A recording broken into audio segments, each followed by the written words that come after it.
Senhor, nós declaramos que o Senhor basta para nós. O Senhor basta. Sua palavra é suficiente. Seu Espírito é suficiente. Sua presença é suficiente para nós.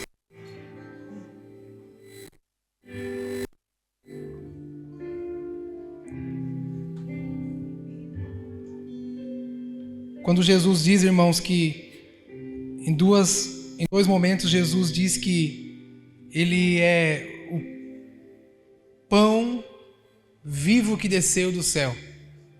E Ele também diz que Ele é a água viva. Jesus está falando de suficiência. O ser humano, ele não consegue viver sem o alimento, não consegue viver sem a água. Então Jesus, nesse momento, Ele está dizendo: eu sou suficiente. O que eu sou te sustenta. Quando Jesus fala isso, Jesus está desafiando a igreja. Jesus está desafiando os seus discípulos. Jesus está desafiando aquela mulher que estava no poço.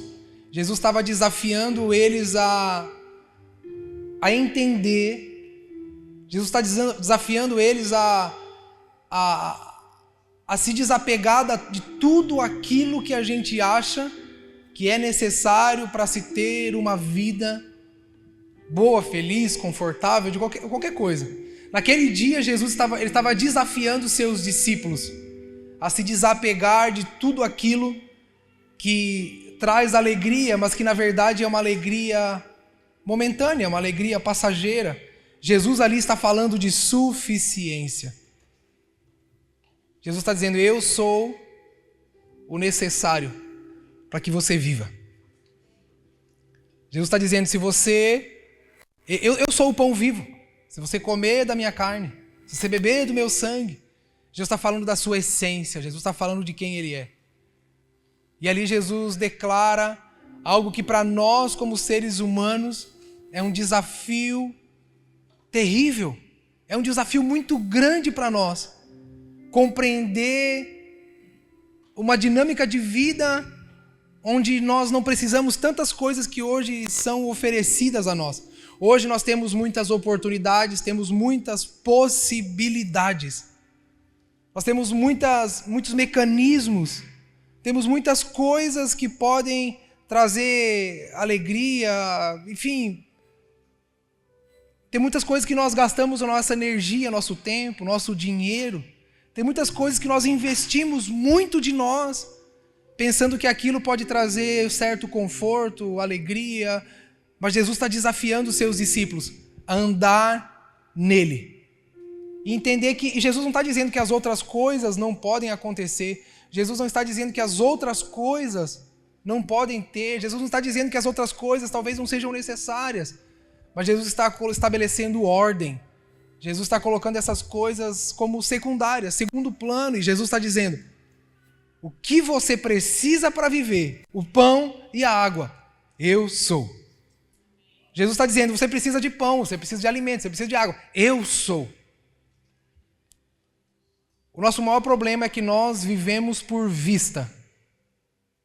Nós vivemos por vista. Nós vivemos baseado no que os nossos olhos naturais, o que o desejo do nosso interior, do nosso ventre. Nós vivemos por aquilo que é pela emoção, pelo sentimento, pela vontade que eu tenho hoje e pela vontade que eu tenho agora. Então a vontade que eu tenho hoje, a vontade que eu tenho agora, ela me motiva a correr atrás de alguma coisa, a correr atrás de alguém, correr atrás de algum feito, algum benefício. Mas Jesus está falando para homens espirituais. Por isso que para aquela mulher, talvez naquele momento, talvez para os discípulos que ouviram Jesus falar: olha, você precisa comer da minha carne. Imagina o escândalo para quem tem uma mente natural. Imagina, para quem tem uma mente natural, ouvir Jesus falar: você tem que comer da minha carne, eu sou o pão vivo. Imagina, que loucura. Imagina Jesus falando para aquela mulher: não, eu sou a água viva. para quem tem uma mente natural, e esse é o grande desafio que nós temos. Nosso desafio é esse, é sair do que os nossos olhos veem, do que o nosso ventre deseja. Porque naturalmente falando, nós precisamos de Jesus e algo mais. Naturalmente falando, nós precisamos de Jesus e uma coisinha a mais. Naturalmente falando, não, beleza, Jesus é parte da nossa vida. Naturalmente falando, Jesus é como se fosse uma peça do quebra-cabeça. Não é assim? Parece que a nossa vida é o quebra-cabeça e Jesus é uma parte. Jesus é como se fosse aquela última peça que encaixa. Não, na verdade, Jesus é o quebra-cabeça. Jesus é o todo. Jesus é o todo. Jesus não é uma parte da nossa vida. Ele não é um pedaço que a gente busca no domingo ou em algum dia que a gente está precisando. Não, Jesus é tudo. Jesus está desafiando os discípulos, dizendo, eu sou suficiente. Agora, como entender isso? Por meio de tanta carnalidade, de tanto, governo que nós temos da nossa alma, dos nossos próprios desejos. Como entender isso? Como viver isso? Como desfrutar disso? É por isso que nós vivemos uma vida onde nós temos Jesus e buscamos uma coisinha a mais. Nós temos Jesus, mas precisamos, de um outro detalhe. Ou pior, nós temos muitas coisas e Jesus é um pedacinho, é uma parte que me ajuda a entender, que pode me ajudar, pode me abençoar. Jesus é só é a parte poderosa da vida que pode dar o que eu desejo. Não, Jesus disse, eu sou o pão vivo. Eu sou a água viva. Então o desafio, irmãos, de um discípulo de Jesus, o desafio de um discípulo de Jesus, o desafio de um cristão é ter Jesus como suficiente.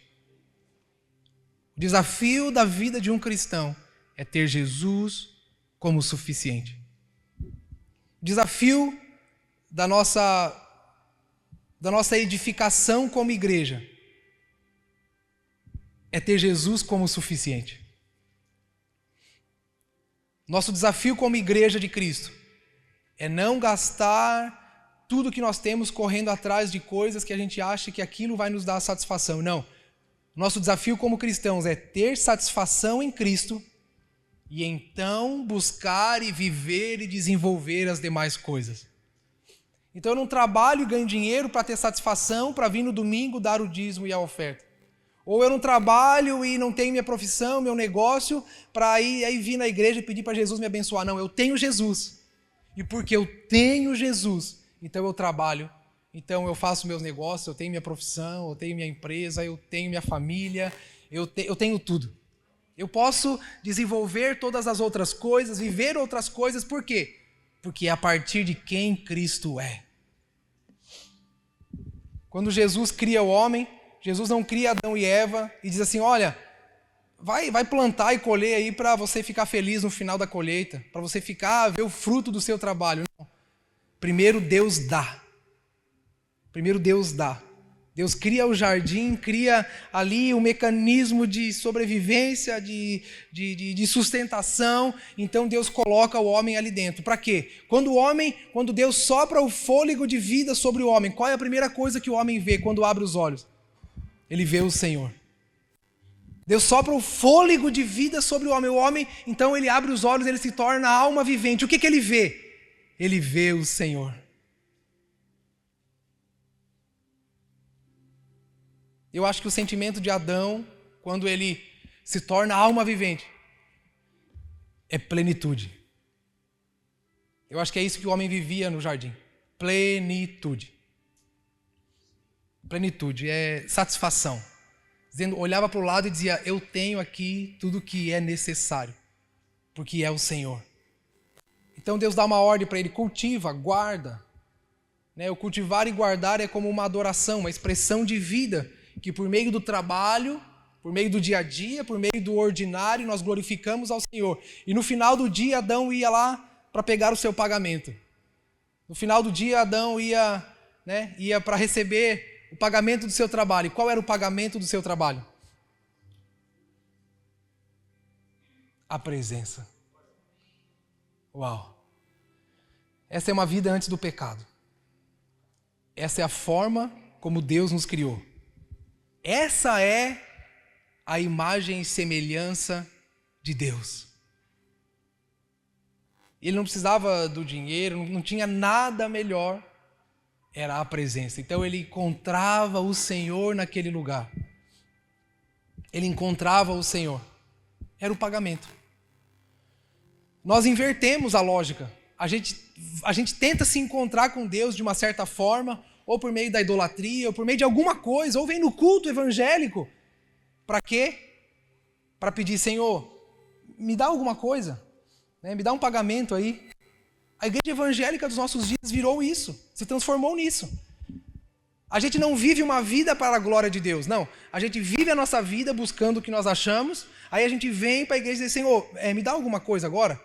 Senhor, essa semana eu não pequei, eu não bebi, não fumei, não menti, né? A gente tenta viver uma vida ali barganhando com Deus, tentando ser santo, né? Como se isso fosse nós tivéssemos essa capacidade, e aí a gente vem no final de semana para dizer, Senhor, então, eu fiz tudo direitinho, né? Agora é minha vez, é a vez do Senhor me recompensar. O Senhor pode dar alguma coisa para mim, sei lá, um carro novo, uma casa nova, né? Resolve meus problemas, Senhor. Resolve minha causa na justiça. Senhor, né? Nós perdemos a suficiência de Cristo. Nós perdemos a suficiência. Perdemos sabe aquele sentimento de, cara, uau, tá tudo bem. Mas isso é só Cristo, irmãos. Isso é só em Cristo. Poxa, Sam, você está falando, a gente já sabe, a gente está vivendo. Não, irmãos, a nossa geração perdeu isso. Nossa geração perdeu. Nossa geração... estamos como o mesmo cenário do jardim, né? O mesmo cenário do jardim do Éden. Nós estamos ouvindo outras vozes. O que aconteceu no jardim? Daqui a pouco, de repente, aparece uma outra voz no jardim, dizendo outra coisa. De repente, aparece outra voz no jardim, dando outra ideia. Mas se você comer do fruto... Na verdade, não é nem se você comer do fruto. O que a serpente quis dizer ali? Se você desobedecer a ordem de Deus... se você não levar tão a sério... A nossa geração é assim, né? Não precisa levar tão a sério, né? É a geração que relativiza todas as coisas. Não, mas não é bem assim. Não, então, está escrito, mas assim, quer dizer de outra forma. No grego, diz de outro jeito. No aramaico diz de outra forma. Não, é porque nessa versão é a mesma dinâmica da serpente. Tem uma ordem, tem uma lei. Mas então, eu posso dar um jeitinho. E os brasileiros, a gente sabe, a gente é bom de dar jeitinho.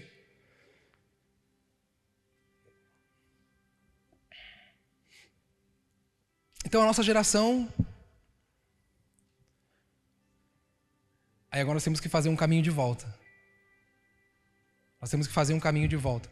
Quando o homem peca no jardim, perde a conexão com Deus, e aí vem Jesus e restaura essa conexão com Deus. Então, o que Jesus está restaurando? Aquele estilo de vida que nós tínhamos no Éden. Irmãos, a queda ou a redenção, ela não é um plano B de Deus. Não foi um jeito que Deus deu para consertar as coisas. Essa vida que nós vivemos hoje não é uma vida, tipo assim, não, agora é um novo jeito de viver porque aquele se perdeu. Não, o Senhor está restaurando aquela relação do homem com Deus. Só que agora não é mais por meio do que nós podemos fazer, é por causa de Cristo, é por meio de Cristo, é através de Cristo. E é por isso que estamos em Cristo, que cantamos, que oramos, que estamos nele, que buscamos, que vivemos unidade, comunhão, porque é por meio dele, só é por meio dele que nós restauramos aquele lugar com o Pai. Mas a nossa geração deu um jeito de adaptar o evangeliquez, né?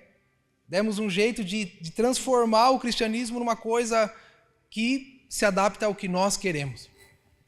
E como uma loja de conveniência ou uma farmácia, nós podemos escolher o que é melhor para nós, o que mais nos agrada. E nos afastamos de Cristo e sua palavra. E o que eu mais temo por isso, irmãos, eu quero deixar uma coisa bem clara para vocês.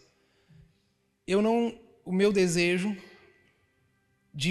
essa minha insistência, né, pela busca de restaurarmos, de renovarmos, de voltarmos a esse lugar, sabe? Esse sentimento de sempre buscar o quebrantamento, o arrependimento para voltar. Não é, irmãos, verdadeiramente. Não tem a ver conosco. Não é por causa de nós. É porque uma geração contará a outra geração os feitos do Senhor. E aí o que eu penso tá, então é esse evangelho que nós vamos deixar para os nossos filhos? Aí meu pensamento é esse, tá, tudo bem. Então é esse tipo de evangelho que nossos filhos vão ouvir. O evangelho da bênção, do milagre, o evangelho da campanha, o evangelho do Deus vai te dar, vai dar tudo certo, venha que Deus vai te recompensar, faça isso que... Então, é esse evangelho que você quer deixar para os seus filhos. Um evangelho que nem a gente consegue viver direito. Altos e baixos, sempre oscilando, estamos bem, estamos mal, tem dinheiro, está feliz, não tem, está triste. Deu certo aqui, está feliz, deu errado ali, a gente está mal. Então, é isso que você quer deixar para os seus filhos.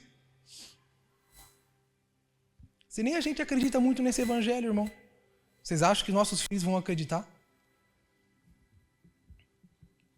Então, irmãos, eu não estou mais tentando convencer nem converter ninguém.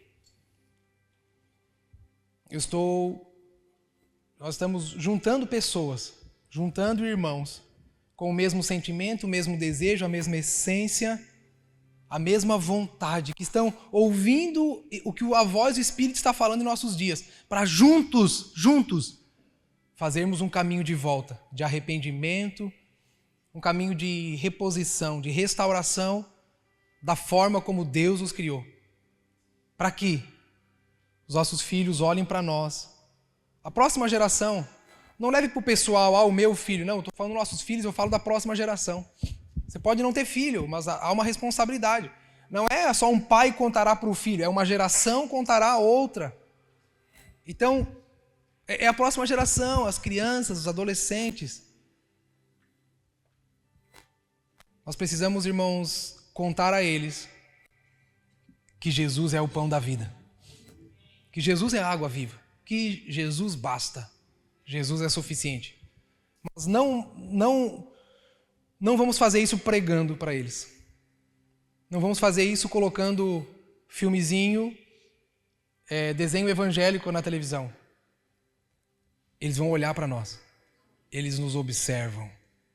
Eles olham para nós e vê aquilo que nos satisfaz. Tem uma coisa engraçada que aconteceu lá em casa. Agora tem aquele robozinho que aspira a casa, né? Sabe aquele robozinho que você sai de casa, você abre aqui o aplicativo, vou dar uma varrida lá em casa. Aí tu aperta assim.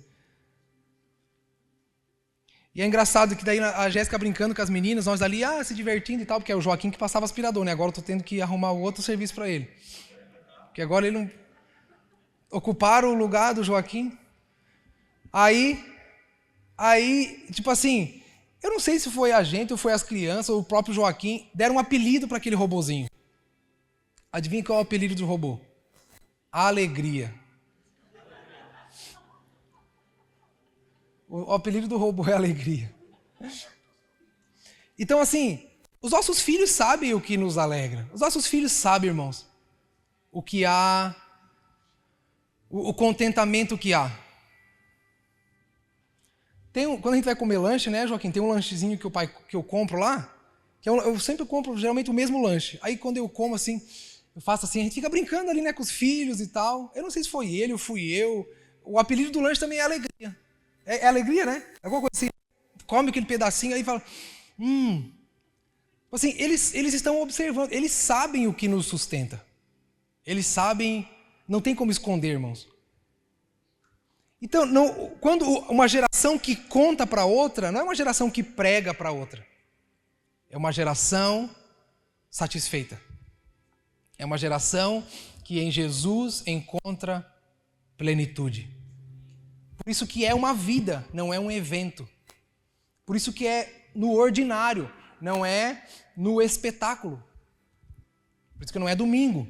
Eu falo, a Fernanda está ali, a líder das crianças, eu falo assim para a Fernanda, Fernanda, você não é responsável por discipular o filho de ninguém. Não carregue a culpa e o peso e a responsabilidade de ser a melhor professora do ministério infantil de toda a terra. Porque se o pai não vive uma vida para a glória de Deus dentro de casa, isso aqui é uma gota no oceano, não faz diferença nenhuma. Responsabilidade de criar os filhos, irmão. Eu sempre recebo, algumas pessoas falam, pastor, dá um jeito no meu filho. Eu falo assim, rapaz, eu tenho 3 e eu não estou dando conta.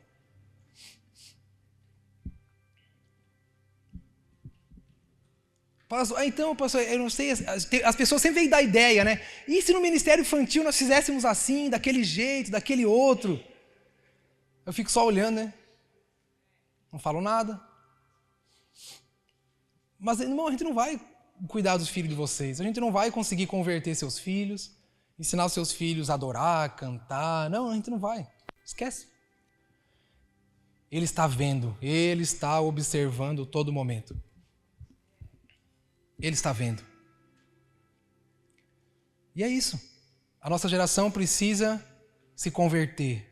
Converter a Cristo, para que Cristo seja visto em nós. E quando Cristo for visto na igreja, quando a igreja refletir Cristo, porque a igreja é o corpo de Cristo. Então a igreja não fala dos seus dogmas e das suas tradições, a igreja fala de Cristo. A igreja ela não tem uma aparência de denominações, a igreja tem a aparência de Cristo. Isso aqui pode ter uma aparência, mas o corpo precisa Cristo. Sabe, o marido e a esposa, né? Se pegar uma foto assim só tipo assim, do pé da esposa e mostrar para o marido, né? De quem é esse pé? Ele vai dizer, eu sei, esse pé é o da Jéssica, eu estou ligado, né? Tira uma foto da mão, né? E mostra de quem é essa mão. Você vai falar, essa mão aí é da Jéssica. Eu sei por quê? Porque o corpo, eu conheço o corpo fala de quem é. E aí? A gente parece o quê? O que a nossa geração parece? Se eles olharem para nós, para o corpo, parte do corpo, eles vão dizer o quê? Que parece com quem? Que reflete quem? Primeira vez que a palavra cristão foi mencionada na Bíblia foi em Antioquia. Os discípulos de Jesus que se encontravam naquela cidade, naquela igreja, eles eram reconhecidos pelas outras pessoas como pequenos cristos, iguais a Cristo, modelos de Cristo, seguidores de Cristo. Então a palavra cristão é isso, é pequeno Cristo. Então eles olhavam para aquele corpo e falavam, olha, semelhante àquele camarada que andou por aí, Jesus. Então eles foram chamados de cristãos. E nós? Do que nós somos chamados? Como somos reconhecidos? Que tipo de corpo? Que parte do corpo representamos? Que parte do corpo estamos refletindo? Que parte? Que parte do corpo é vista em nós? Eu falo algo aqui há muito tempo. Grande parte da decepção da nossa geração, a decepção dos pais dessa geração, é porque não realizaram seus sonhos. A decepção da nossa geração de pais é porque não tivemos os nossos objetivos alcançados. Então somos uma geração decepcionada, que está levando a vida, empurrando a vida, tentando de outra forma.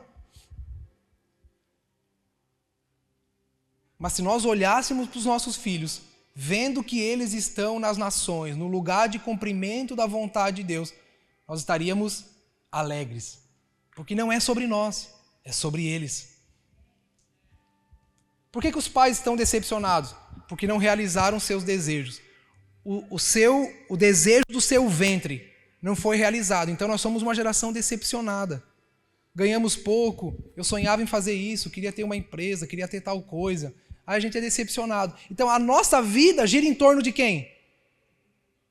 De nós mesmos. Somos uma geração de cristãos que vive uma vida em torno de si mesmo.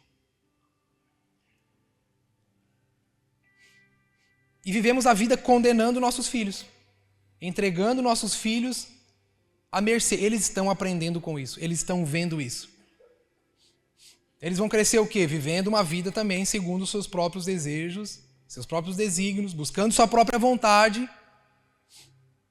Ah, irmãos, o dia em que nós nos convertermos a Cristo verdadeiramente, o dia em que a alegria do nosso rosto, o contentamento do nosso coração for por Cristo, por sua vontade, entendendo as profecias, entendendo o plano eterno, o propósito eterno de Deus, entendendo que nós somos uma geração que foi profetizada anos atrás, sementes enviadas às nações da terra, uma igreja se espalhando pelo globo terrestre para glorificar Cristo. Nós íamos falar, uau, eu estou no centro da vontade de Deus.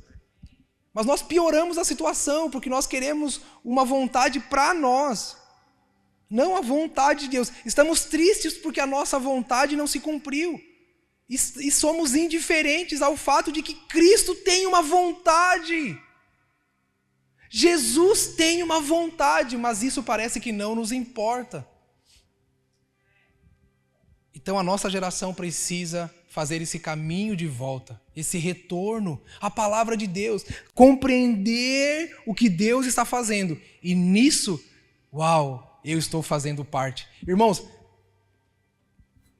quando ouvirdes a voz do Espírito, não endureçais o vosso coração como fizeram seus pais no dia da rebelião no deserto. Cara, se aquele povo tivesse entendido que eles estavam no melhor lugar da terra. Mas como assim, Gessé, melhor lugar da terra? Lá era um deserto. Gessé, não, você não pode estar falando sério. Lá era um deserto, como é que era? Não, irmãos, o melhor lugar da terra é o centro da vontade de Deus. Sabe qual é o melhor lugar da terra? Onde Deus está operando. Sabe qual é o melhor lugar da terra? É onde Deus está fazendo uma coisa. Irmãos, lá no deserto tinha uma nuvem, uma coluna de fogo à noite, tinha uma nuvem durante o dia. Lá não tinha Agere. Não tinha Agere no deserto, mas saía água da rocha. Lá não tinha o continente, nem o pingo doce. Mas todo dia de manhã, todas as manhãs, eles estavam servidos. O melhor lugar da terra, irmãos, é onde Deus está fazendo algo. Agora a pergunta que eu faço, nós como igreja, nós cremos que Deus está fazendo algo sobre a Europa? Você crê de verdade, irmãos, que Deus escolheu a Europa para avivar nesses próximos anos? Você crê que daqui para frente, e é claro que já vem acontecendo muita coisa, o Senhor está fazendo, mas você crê que nos próximos anos vai intensificar o mover da igreja de Cristo sobre a Europa? Você crê nisso? Mesmo que seja um deserto, irmãos, nós deveríamos estar felizes. Mas o povo do deserto achou ruim, endureceu o coração diante da voz do Senhor. Então estavam tristes porque não tinham mais o que tinham no Egito. Irmão, nós somos iguais. Nós estamos igualzinho. Irmãos, o que eu mais escuto é os irmãos se lembrando do que tinha no Brasil. Mas na minha terra. No Egito. Eu tinha isso, eu tinha aquilo. Quer ver a alegria dos irmãos quando encontram um mercado brasileiro? Um mercadinho brasileiro. É a alegria de todo mundo, irmão. É ou não é? O brasileiro fica feliz da vida. E eu também gosto. Uma tapioca, um queijo coalho. Hein, Nuno? Eu gosto também. Isso não é um problema. O problema é a dor que carregamos pelos feitos não alcançados. Irmãos, não importa se nós estamos na Europa, na África, na Ásia, na faixa de Gaza, não importa. A pergunta é, você crê que Deus está fazendo algo sobre a igreja nas nações? Irmão. Pode até faltar água. Pode vir uma guerra. Pode acontecer o que for. Pode ser um deserto terrível. Irmãos, eu sei que muitos de nós aqui sonhávamos com a Europa. Uau, a Europa. Aí hoje aqui vive uma vida, irmãos, amargurada. Por quê? Porque desejou e planejou uma coisa pessoal. Porque às vezes não era sobre o que Deus estava fazendo, é sobre o que nós queríamos. E tá tudo bem, se foi isso que te trouxe até aqui, não há problema. Mas nós estamos aqui para te dizer nesses dias. Você pode ter achado que foi por isso, mas Deus está fazendo algo muito maior. Então, todo sacrifício é válido. Fala para o seu irmão, todo sacrifício é válido. Fala assim para ele, vale a pena o deserto se Jesus está lá fazendo algo. Então, irmãos, olha aqui. Pare de puxar Deus para o seu negócio. Leve tudo que você tem e você é para onde Deus está. Eu creio, irmãos, que Deus está fazendo algo na Europa. É por isso que a gente trouxe a nossa família. Veio com tudo que tinha. Por quê? Porque eu sei que nos próximos anos Deus vai tocar a Europa num todo.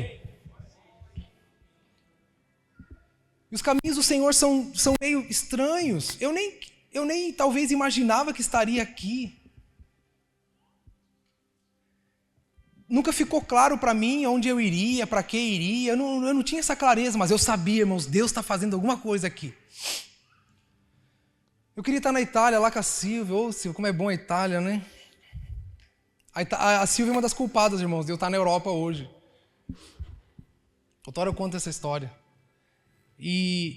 Mas assim, não é... E o Joey está lá, nós enviamos o Joey para lá, os irmãos conhecem, o Joey está lá hoje, avançando, expandindo. Porque nós entendemos que Deus está fazendo algo na Europa. Deus está fazendo algo sobre a terra.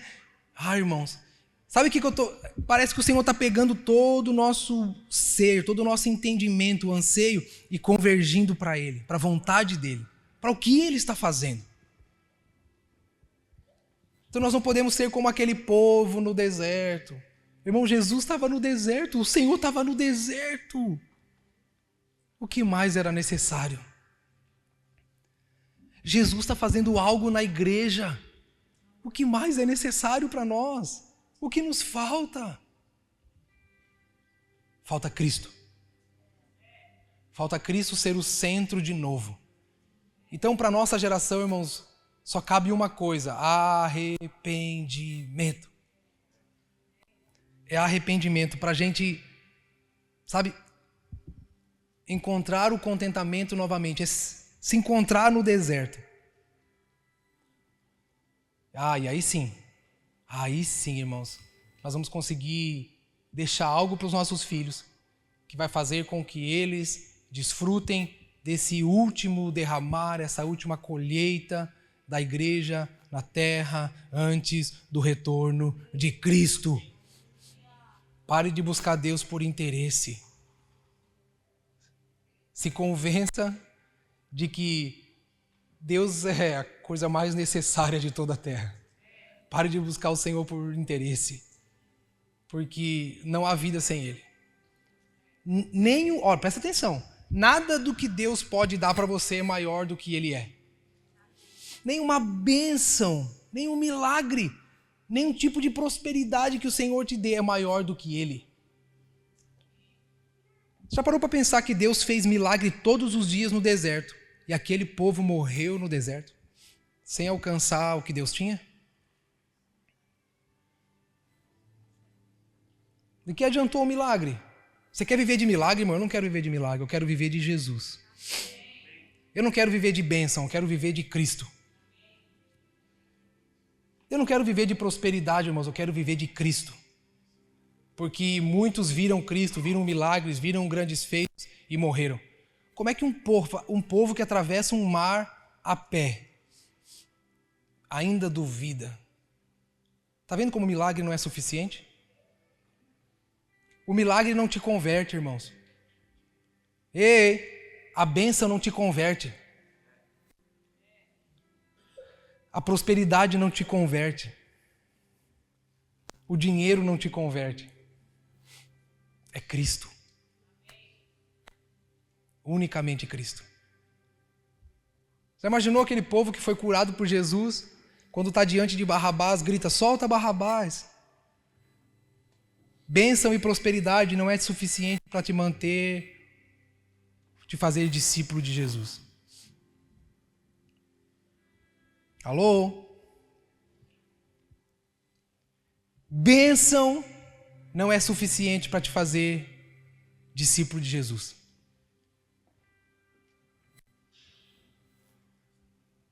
Para ser discípulo de Jesus, eu preciso de Jesus. Ninguém pode ser meu discípulo, Jesus disse, se não tomar a sua cruz. É ser seguidor de Jesus, não um visitante. Eu vou lá dar uma visita para Jesus. Não, é ser um seguidor. É onde ele vai. Não é trazer Jesus para onde eu estou. É onde ele está, eu estou também. Onde ele vai, eu vou também. Onde Jesus vai, eu vou. O que ele está fazendo, eu faço também. O povo estava no deserto, a nuvem se movia. Eles não seguiam Moisés. O povo não seguia Moisés, seguia a nuvem. Até Moisés seguia a nuvem. Todos nós queremos um Moisés, irmãos. Um libertador, um salvo. Somos uma igreja cheia de idolatria. Sempre procurando um pastor melhor, um pregador melhor, um cantor melhor. O cara da moda. Quem está na moda agora? Quem é que fala bonito na internet? Quem é que tem o melhor curso? Quem é que prega mais legal? A gente quer... Não, mas é a nuvem que a gente segue. É Deus.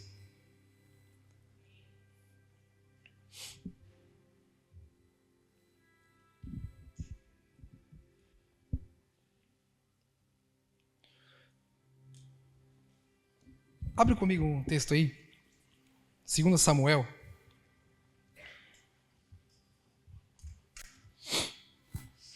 Segunda Samuel 7.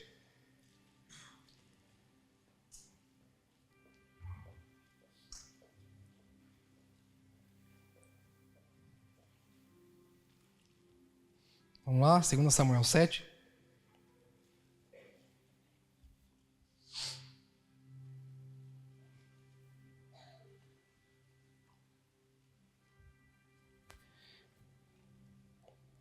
Eu não vou ler o texto todo, que nós falamos sobre isso no domingo, acho que retrasado.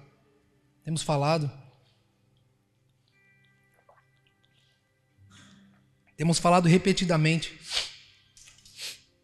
sobre esse sentimento, esse entendimento. E eu vou encurtar aqui, resumir, os irmãos que já acompanham esse texto que a gente vem falando. Mas aqui, qual que é o contexto? Davi queria construir uma casa para Deus. Davi falou assim, cara, como é que pode, né? Eu estou aqui morando bem num palácio, está tudo bem para mim, cheio de servos e servas, riqueza, tenho a melhor casa. Cara, eu estou bem, mas e a casa do Senhor, a arca do Senhor, a presença do Senhor não tem um lugar para ela. Irmãos, vamos falar, Davi era top, né? Davi era o cara, imagina. Ele estava bem, ele poderia ter falado, agora Deus me abençoou. É assim que o crente diz, né? Deus me abençoou, estou morando bem, tenho um bom carro. Não, Davi não estava satisfeito. Davi falou assim, peraí, eu estou bem, mas e a arca do Senhor, a presença do Senhor, está onde? Não, vamos construir uma casa para Deus. Aí Deus manda o profeta lá falar para ele, pô Davi, legal, parabéns. Gostei. Você tem um bom coração, você é um cara que ama a minha presença. Depois você lê lá, Samuel 7, lê o capítulo todo depois. Ok? Dever de casa. Aí ele fala, legal. Pô, Davi, você é um cara sensacional.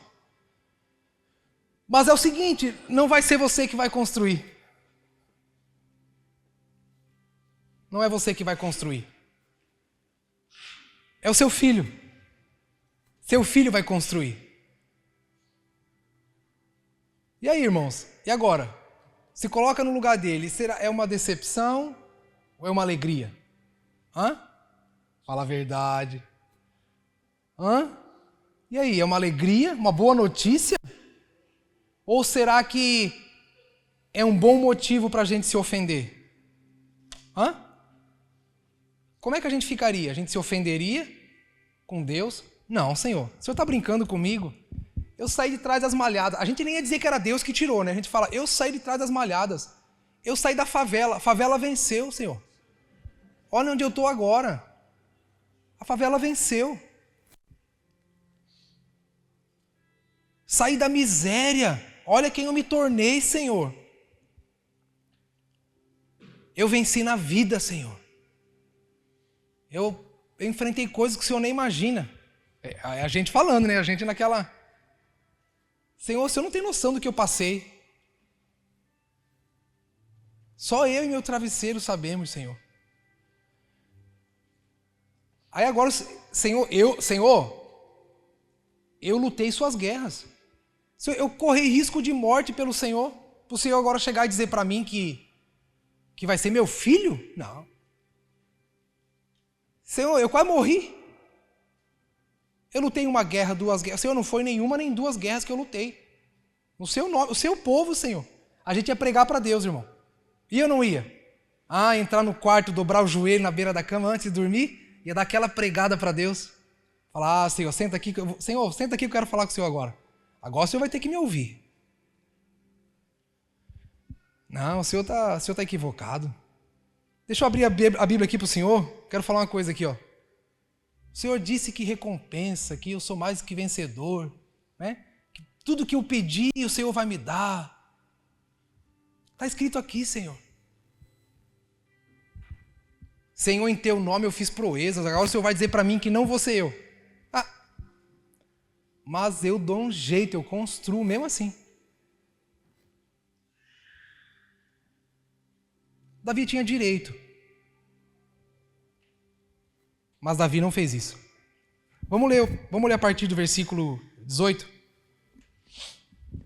Olha o que Davi fala depois que ele recebe a notícia. Vamos ler lá.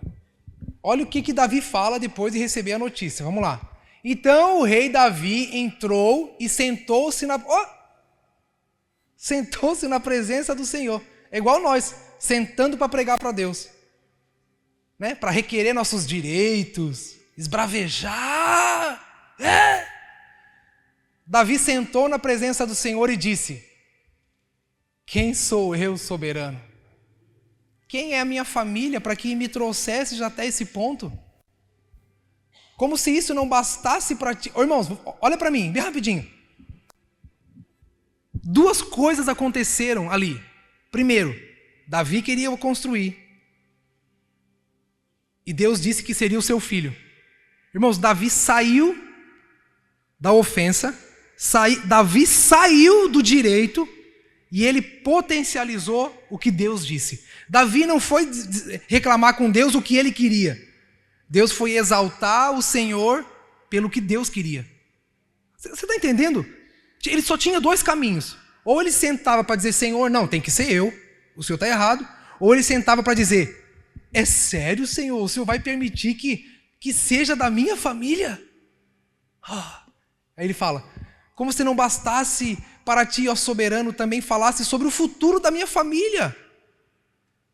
É assim que procedes com todas as pessoas, ó soberano. Quem mais Davi poderá dizer? Que mais? Tu conheces o teu servo, ó soberano Senhor. Por amor da tua palavra e de acordo com a tua vontade, realizaste esse feito grandioso e tornaste conhecido ao teu povo. Por isso digo, quão grande és tu, ó soberano Senhor. Não há ninguém como tu, nem há outro além de ti, conforme tu, tudo que ouvimos com os nossos ouvidos. Quem é como Israel, o teu povo? A única nação da terra que tu, ó Deus, resgataste para dela fazeres um povo para ti mesmo, e assim tornaste o teu nome famoso. Realizaste grandes e impressionantes maravilhas ao expulsar nações e os seus deuses, e diante dessa mesma nação que libertaste do Egito. Tu mesmo fizeste de Israel o teu povo peculiar para sempre, e tu, ó Senhor, te tornasse o seu Deus. Agora, Senhor, confirma para sempre a promessa que fizeste a respeito do teu servo e da sua geração, da sua dinastia, dos seus filhos. Faz conforme prometeste, para que o teu nome seja engrandecido para sempre. Com essas palavras, o Senhor dos exércitos é o Deus de Israel. Assim a dinastia do teu servo Davi se manterá firme diante de ti. Ó Senhor dos exércitos, Deus de Israel, Enfim, irmãos, presta atenção. Olha o coração de Davi. É sério, Senhor, que o Senhor vai fazer isso com a minha família, com os meus filhos? Senhor, é sério que o Senhor vai fazer isso com os meus filhos? Ah, Senhor, Tu é maravilhoso. Irmãos, e aí? O que nos falta?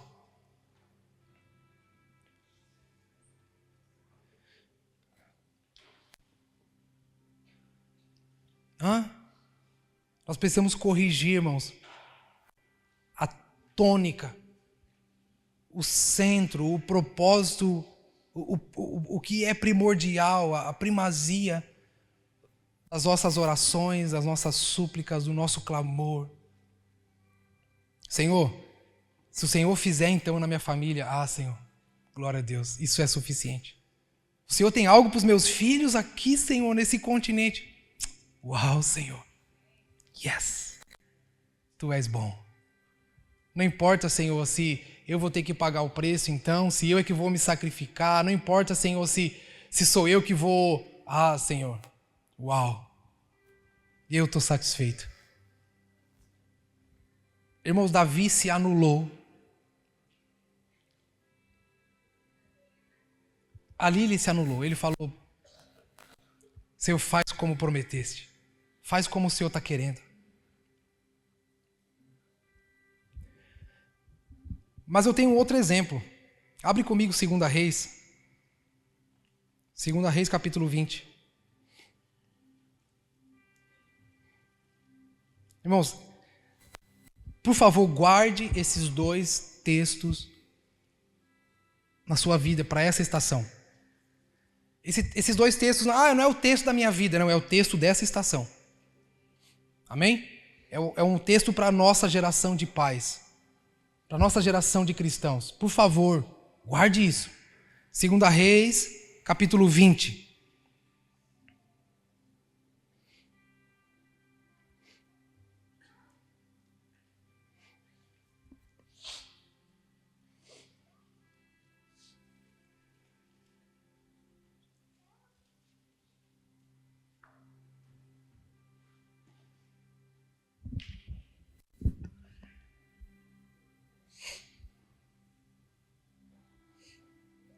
Depois você lê lá a história de Ezequias, amém?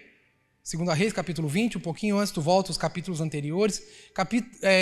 Ezequias era um rei show de bola.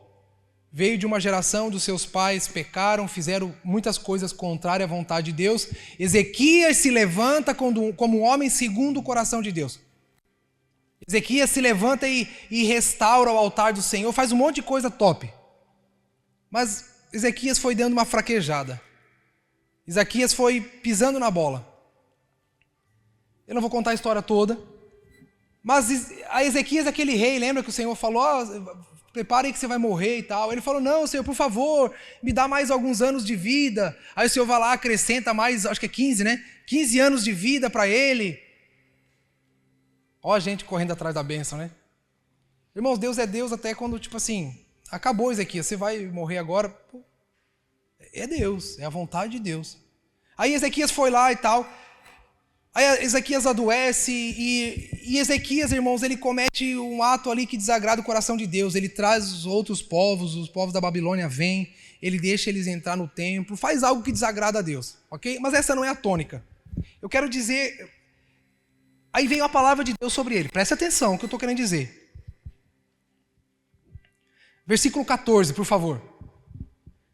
2 Reis 20, vamos ler a partir do 14. Então o profeta Isaías foi ao rei Ezequias e perguntou: o que esses homens disseram? De onde vieram? Ezequias respondeu: de uma terra distante, vieram da Babilônia. O profeta perguntou: o que eles viram no seu palácio? Ezequias disse: viram tudo no meu palácio. Não há nada dos meus tesouros que eu não lhes tenha mostrado. Então Isaías disse a Ezequias: preste atenção, ouça a palavra do Senhor. Virão dias em que tudo o que... Virão dias, está falando do futuro, ok? Ok? O profeta está falando do futuro. Ó, Ezequias, virão dias, vai acontecer, talvez não seja agora. Ezequias, talvez sejam com seus filhos, vai acontecer tudo que se encontra no seu palácio, bem como tudo o que os seus antepassados acumularam até hoje, será levado para a Babilônia. Nada restará, diz o Senhor. Alguns dos seus próprios... Ei, presta atenção. Alguns dos seus próprios descendentes serão levados. Eles serão castrados. Se tornarão eunucos no palácio do rei da Babilônia. Chega a dar um negócio no coração. Imagina um pai escutando isso, irmãos. Ezequias respondeu: não, peraí, eu estou lendo errado. Não, eu estou lendo alguma... Está errado essa Bíblia. Tem certeza? Amanda? Está certa essa Bíblia aí?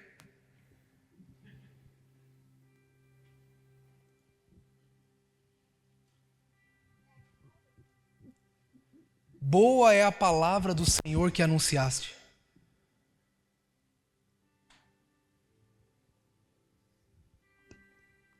Porque pelo menos haverá paz e segurança na minha vida. Os meus filhos que se virem. Ah, os meus filhos que... eles que corram atrás. Só até o 19. Pode ficar no 19, Amanda, por favor. Irmão, você está entendendo o que está acontecendo aqui? Você entendeu o que aconteceu aqui? Alô? Vocês entenderam o que aconteceu aqui? Um pai condenando sua descendência por orgulho, vaidade, prepotência, soberba, correndo atrás de paz e segurança nesse mundo. Irmãos, pelo amor de Deus, não pense mal de Ezequias, porque parte da nossa geração vive assim. Senhor, me dá o que eu quero, paz, segurança, conforto. Senhor, me dá o que for preciso, Senhor. Mas que seja eu, que seja a minha geração, que seja no meu tempo, a desfrutar das maravilhas e das bênçãos do Senhor. Os meus filhos, eles vão viver a vida deles, né? Eles têm que... Deixa eles conhecer o Senhor, deixa... Não, se não bastasse só isso, irmãos, o fato dos nossos filhos, sim, eles precisam conhecer o Senhor, eles vão precisar ter um encontro com o Senhor, mas se não bastasse isso, o nosso estilo de vida hoje está condenando a nossa geração, a geração futura. Não é só o fato de que eles precisam conhecer a Deus, claro que eles precisam, eles vão ter um encontro, eles vão encontrar o Senhor, eles precisam tomar uma decisão. Mas não é isso, é que o estilo de vida de Ezequias castrou seus filhos.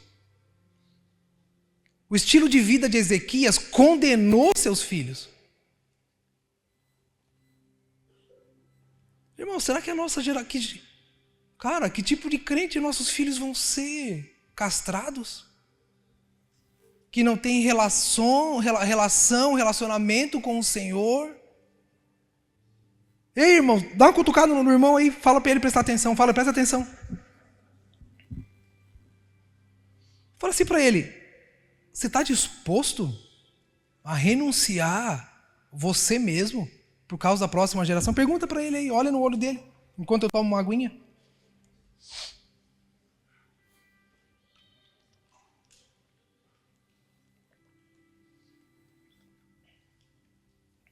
Ou pergunte para esse ou você está muito decepcionado?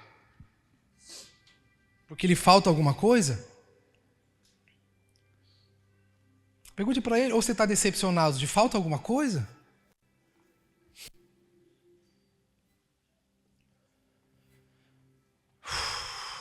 Irmãos, eu tenho muito temor. Nesses dias, eu estou carregado de temor. Eu estou carregado de temor.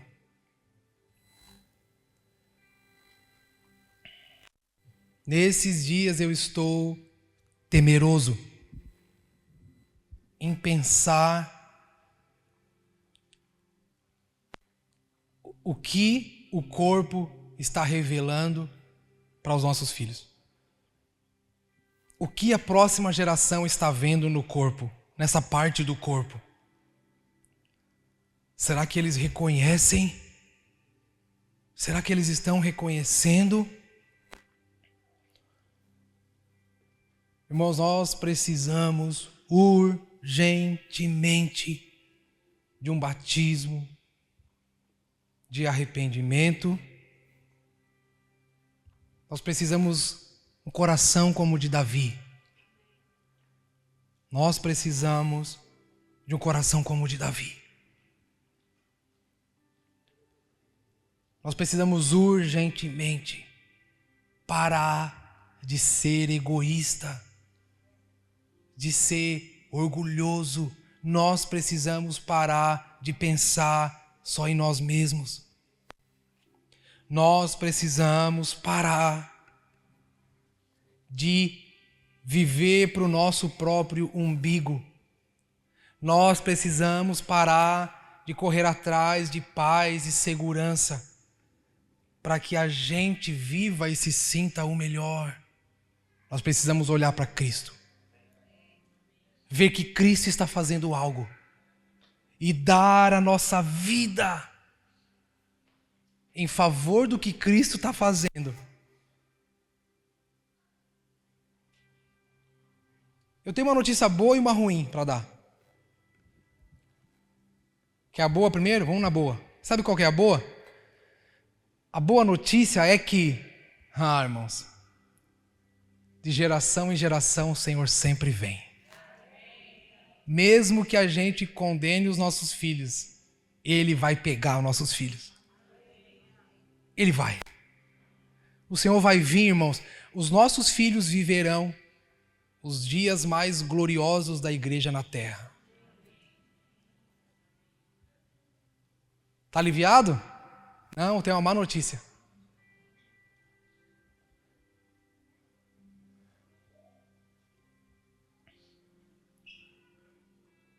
O povo do deserto, os filhos entraram na terra que o Senhor prometeu. Os pais morreram no deserto.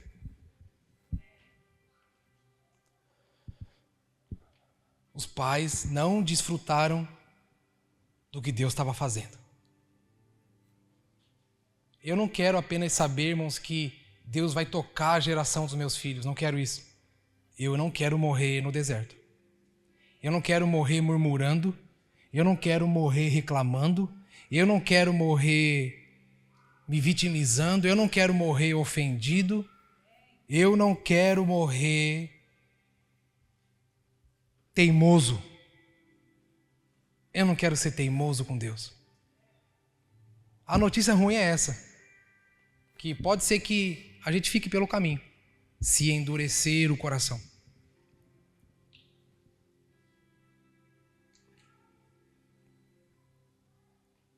A boa notícia é, Deus está indo em direção à próxima geração.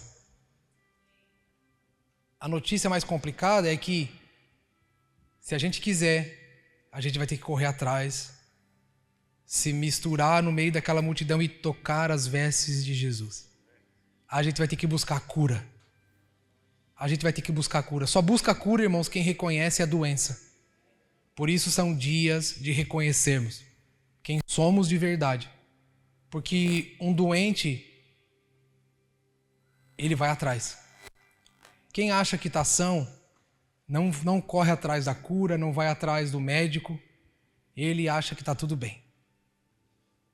Primeiro passo. Temos que olhar para a palavra e falar, epa, tem alguma coisa que está errada aqui. Acho que estamos vivendo de uma forma um pouco... Amém?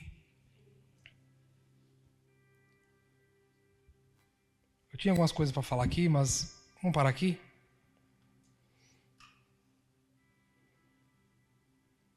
Os irmãos estão com sono.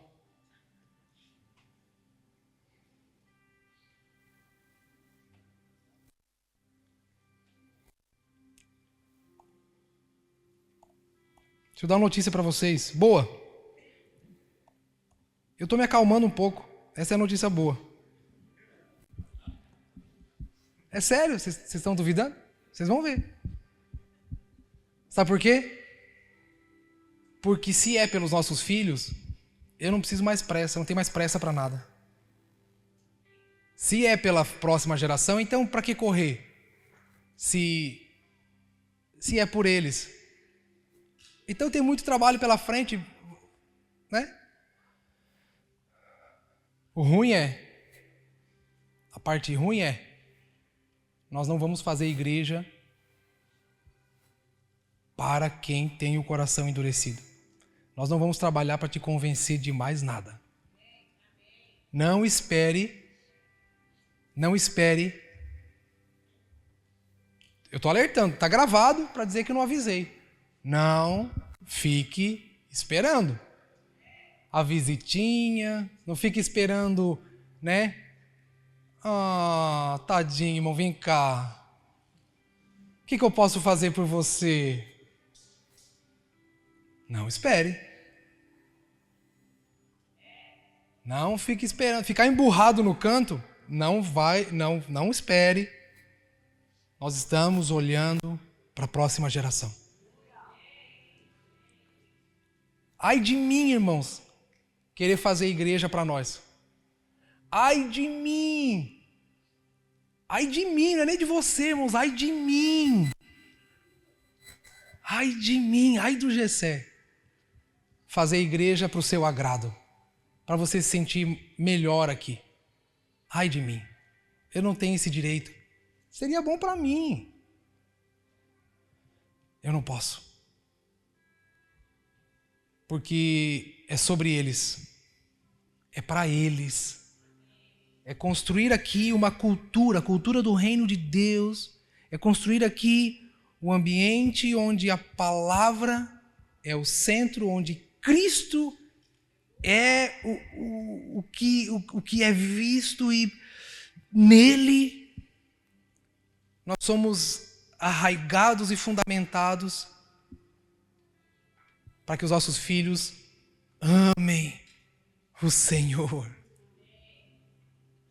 Não que os nossos filhos tenham uma herança financeira que nós deixamos porque Deus me abençoou e aí eu vou deixar uma herança para os meus filhos, não. Que eles amem o Senhor, que eles amem o corpo de Cristo. Irmãos, eu sonho com que um tempo que os nossos filhos vão amar a igreja de Cristo. Porque não há Cristo sem um corpo. Cristo não é uma cabeça perambulando pelas nações. Cristo tem um corpo. O corpo é a igreja. Eu sonho, porque eu sei, irmãos, outra coisa, quem avisa amigo é, não vamos fazer igreja, não vamos tentar te convencer a amar a igreja. Esse é o trabalho do Espírito.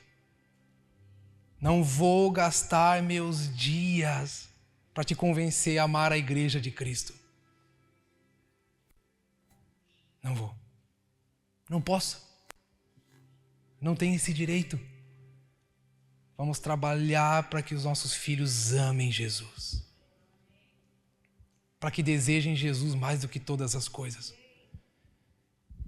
Eu falo isso, irmãos, e não é para ofender, sabe? Não é indiferença.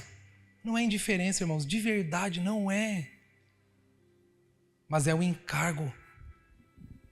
É o encargo de trabalhar para que todos cheguemos à unidade de Cristo, à estatura, para que Ele seja conhecido.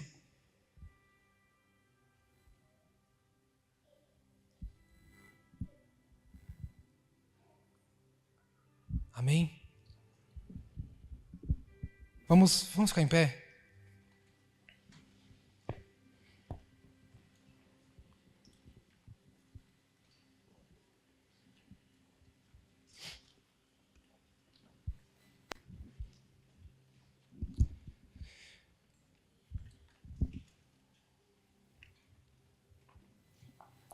Eu sempre falo para os irmãos que estão bem próximos que eu não sinto prazer em falar em algumas coisas, sabia, irmãos?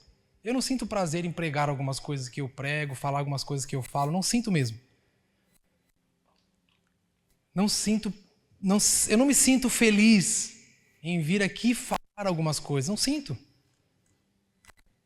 Não é uma realização minha. Esse lugar aqui, esse ambiente, né? O ambiente do microfone, do lugar onde você tem voz e autoridade, eu não tenho o direito, irmãos. Esse lugar não é um lugar para dar recado para ninguém. Não é um lugar para eu despejar meu coração. Eu não despejo meu coração aqui, minhas angústias. Eu falo para os meus amigos.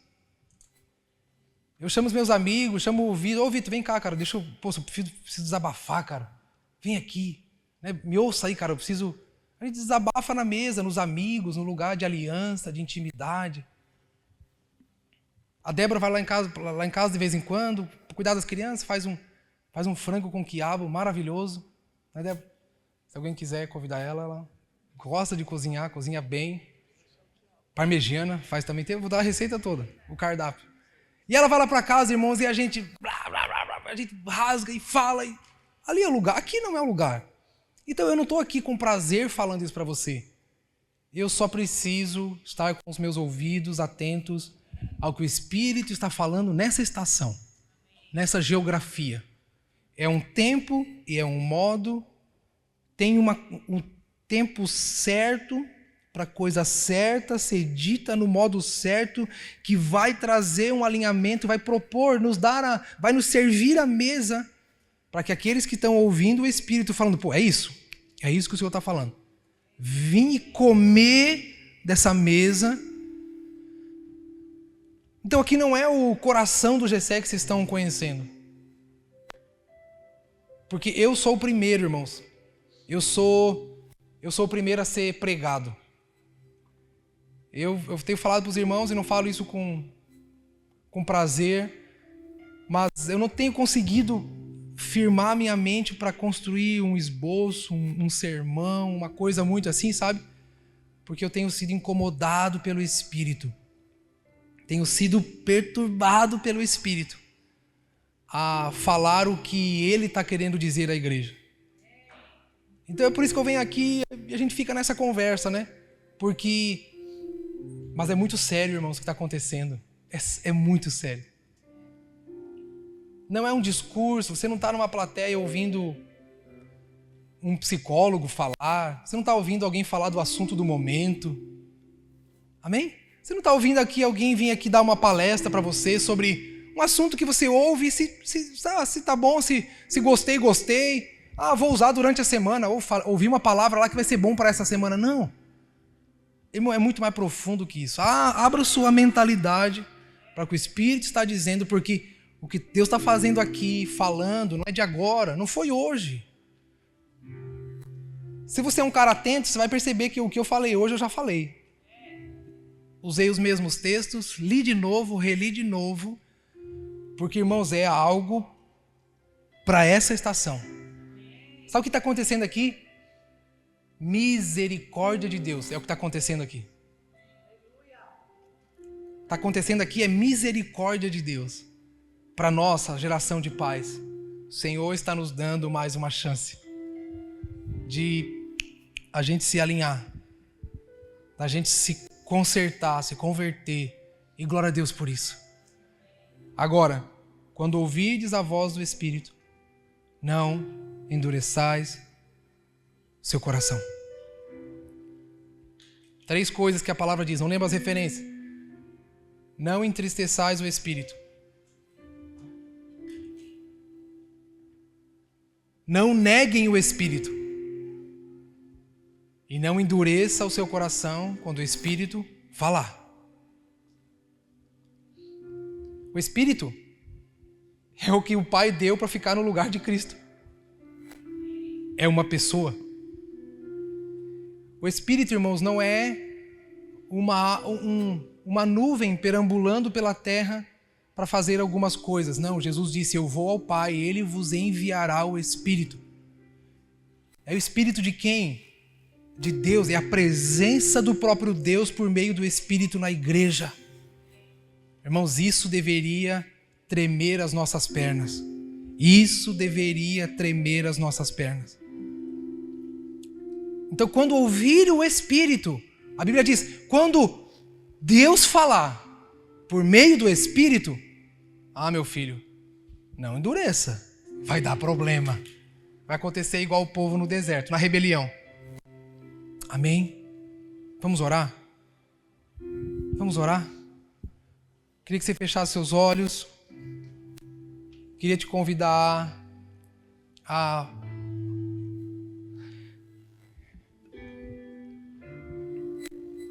falar com o Senhor. Queria te convidar a expressar o seu coração a Deus. Essa é uma oportunidade de... Só eu falei, né? Agora é o momento de você falar com o Senhor e se algo tocou no seu coração, de novo. Isso não é novo, não há nada novo, não é uma novidade. Mas que Deus misericórdia. Já imaginou, irmão, se Deus tivesse passado, PJ, e falado assim, não, já falei isso, esse povo não quer, então eu vou falar... Não. Vou deixar o Gessé falar o que ele quiser. Irmãos, se um dia eu vier aqui para falar o que eu quero, muda de igreja. Se eu vir aqui fazer uma palestra para você, motivacional, foge, vai para outra igreja, irmão. Busca onde o Espírito está falando. Mas o Gessé é chato com esse negócio. Irmãos, glorifique a Deus por isso. Porque não sou eu. Eu queria falar uma outra coisa. Podia estar falando coisas novas. Um assunto da atualidade. Não, mas o Espírito está falando, irmãos. Eu queria te dar esses minutos para você falar com o Senhor. Irmãos, clame, suplique até isso se tornar uma verdade em você. Vamos chorar, vamos, no mínimo, pedir para Deus, Senhor, me deixa pelo menos entender, então, sentir isso aí. Senhor, eu não estou sentindo nada. Eu pelo menos fale, Senhor, eu não estou sentindo nada. Estou com raiva do pastor, na verdade. Não aguento mais ouvir a mesma coisa. Mas fale alguma coisa, irmão. Pelo menos para que dá uma margem para que o Senhor possa vir dentro de você e falar alguma coisa que, irmãos, dobre os nossos joelhos. Que nos quebrante, que nos faça arrepiar de novo. Tremer as pernas de novo. Enquanto nós cantamos, por favor, não distraia o seu coração. Não finja que você não ouviu ou que não foi com você. Mas, irmãos, pode ser hoje. Pode ser hoje o dia que o Senhor vai destravar nossa mente, o nosso coração. Vai virar uma chave, como nós gostamos de dizer, dentro de nós, que vai nos fazer voltar os olhos e os pés para Ele, profundamente, para sempre. Senhor, nós precisamos, nós queremos, Senhor, nós queremos.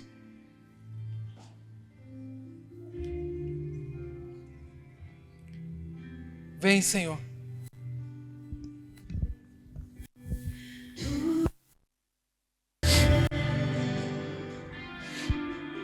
Sabe por que às vezes a gente pede para que você levante a mão? Vem aqui na frente. Apesar que agora tem 8 frentes, né?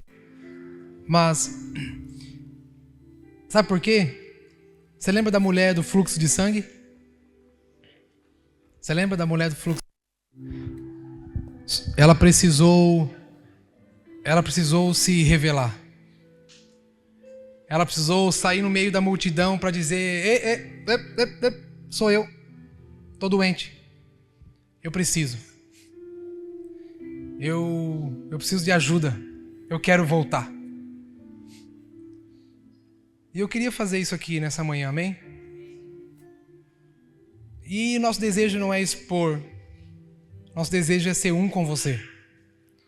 Por isso eu queria que você levantasse sua mão para alguém orar com você, sabe?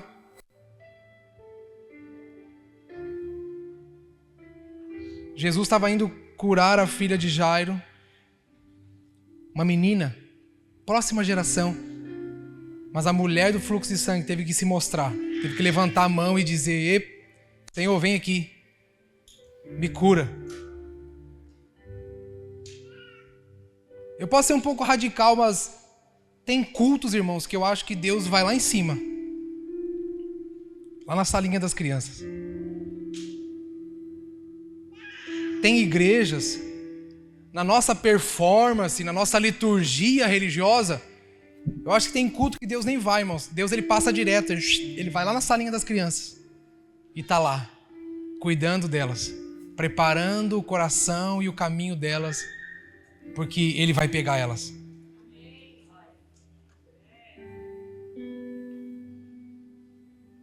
Eu queria que hoje todos os irmãos tivessem vindo para falar isso, mas amém. A Fernanda tá aí? Não? Tá lá em cima?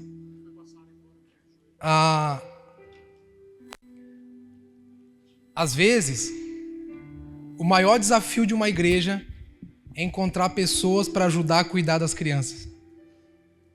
Sabia?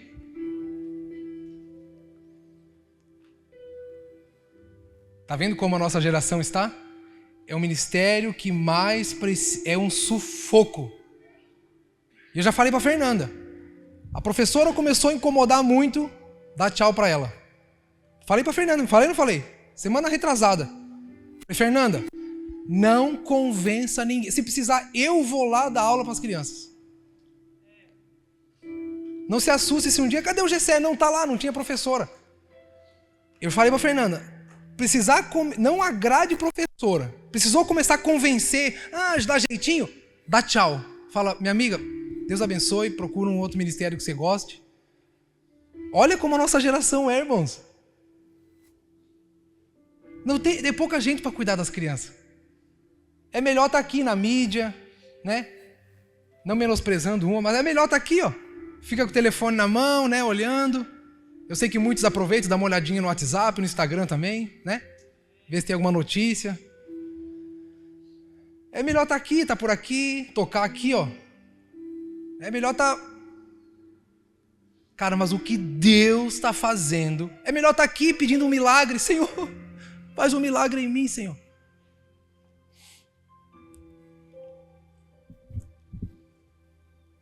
Cuidado. Às vezes Deus passa reto e sobe essa linha. Criança é chato. Não, irmão, chato é crente. Crente é chato. Criança é uma maravilha. Você dá um docinho, dá uma balinha ali, elas já vão ficar tranquilinha, né? Chegar na salinha das crianças, aquela agitação. A tia trouxe pirulito. Irmão, você vai ver o silêncio, a festa. É uma alegria, é fácil cuidar de criança. É que a gente quer impor sobre as crianças uma coisa que a gente deseja e se torna cansativo. Irmãos, amar não é cansativo. Amar é se tornar um com elas, se tornar uma como elas. É mais fácil estar aqui fazendo. É porque os nossos olhos não estão percebendo o que Deus está fazendo.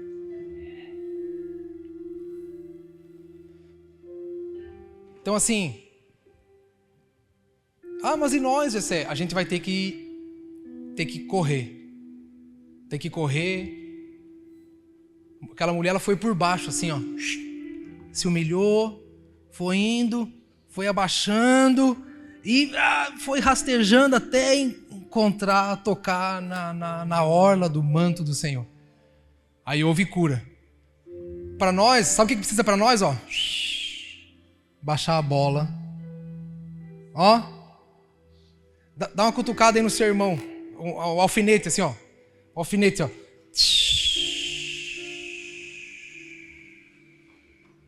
Dá um toquezinho aí. Furar o balão.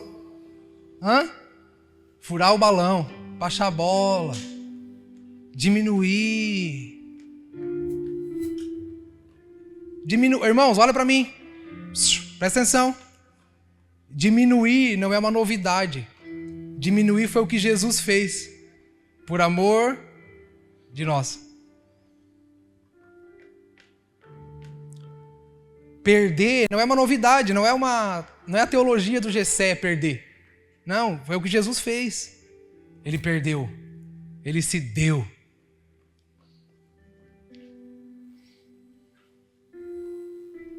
É melhor dar do que receber, não esqueça.